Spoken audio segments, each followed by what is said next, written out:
ಇಲ್ಲ. ವಸಿ ಮಾಡಿದ್ರಾ? You have a lot of challenge. Easy ಇಲ್ಲ, ಚಾಲೆಂಜಸ್ ಇದೆ. ಬಟ್ ಆ ಚಾಲೆಂಜಸ್ನ ಗೆಲ್ಲಷ್ಟು ಕೇಪಬಿಲಿಟೀಸ್ TM ಸ್ಟೂಡೆಂಟ್ಸ್ಗಿದೆ ಅಂತ ನಾನು ಭಾವಿಸ್ತೀನಿ. ಇದೆ ಅಲ್ವಾ? We are requesting Sundaresh sir to share his 2 words. Basavaraju ನನ್ನ ಬಗ್ಗೆ ಸ್ವಲ್ಪ ಅತಿಶಯೋಕ್ತಿ ಅನ್ಸುತ್ತೆ ಹೇಳೋದು, ಬಟ್ ಹೀ ಡಿಸರ್ವ್ಸ್. ಅರ್ಥ ಆಯ್ತಾ? ಯಾಕೆಂದರೆ ಬಸವರಾಜು ಈ ಲೆವೆಲ್ ಬೆಳೆಯೋಕ್ಕೆ ಒಂದೇ ಒಂದು ಕಾರಣ. ಅವ್ನು ಏನು ಗೊತ್ತಾ, ಯಾವುದೇ ಕಾರಣಕ್ಕೂ ಕೂಡ ನಾನು ಮಾಡಿದೆ ಅಂತ ಹೇಳಲ್ಲ. And he is not behind ಮನಿ. ಸುಮಾರು ಜನ ಏನೇನೋ ಕೇಳಿದ್ರು, ಸಾರ್ ಅವ್ರು ಹೇಳೋದು ಸುಳ್ಳು ಅವೆಲ್ಲ. ಅವ್ನು ಬರೀ ಮನಿ ಹಿಂದಾಗಿದ್ದರೆ ಬೇರೆನೇ ಮಾಡ್ಬೋದಿತ್ತು, ಬೇರೆ ಪ್ಯಾಕೇಜ್ಗಳು ಮಾಡ್ಬೋದಿತ್ತು. His vision is to serve the simple people at his best.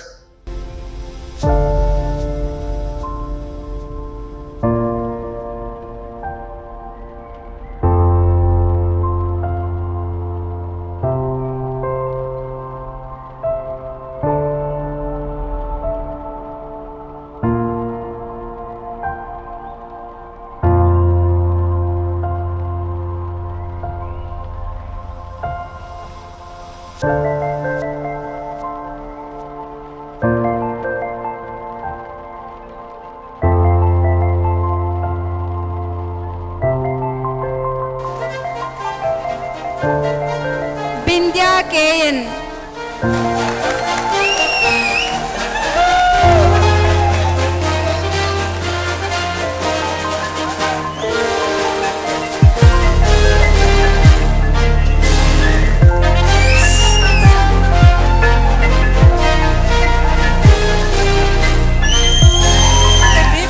ನನ್ನ ಮಗ ಹುಟ್ಟಿದಾಗಿಂದ ಬಂದಿದ್ದು 27 ವರ್ಷದ್ದು. ಈಗ BP ಇಲ್ಲ, ನಾರ್ಮಲ್ ಇದ್ದೀನಿ. ಹೈ BP ಇತ್ತು. This is the power of healing. ಯಾವಾಗೂ ಕಾಲು ಊದ್ಕೊಂಡೇ ಇರೋದು. ಡಾಕ್ಟ್ರ್ ಹತ್ರ ಹೋದರೆ ಅವರೇ ಎದುರ್ಕೊಳ್ಳೋರು ಟ್ರೀಟ್ಮೆಂಟ್ ಕೊಡೋಕ್ಕೆ. ಬಸವರಾಜ್ ಸರ್ಗೆ ತುಂಬ ಥ್ಯಾಂಕ್ಸ್, ತುಂಬ ಧನ್ಯವಾದ ಹೇಳ್ತೀನಿ.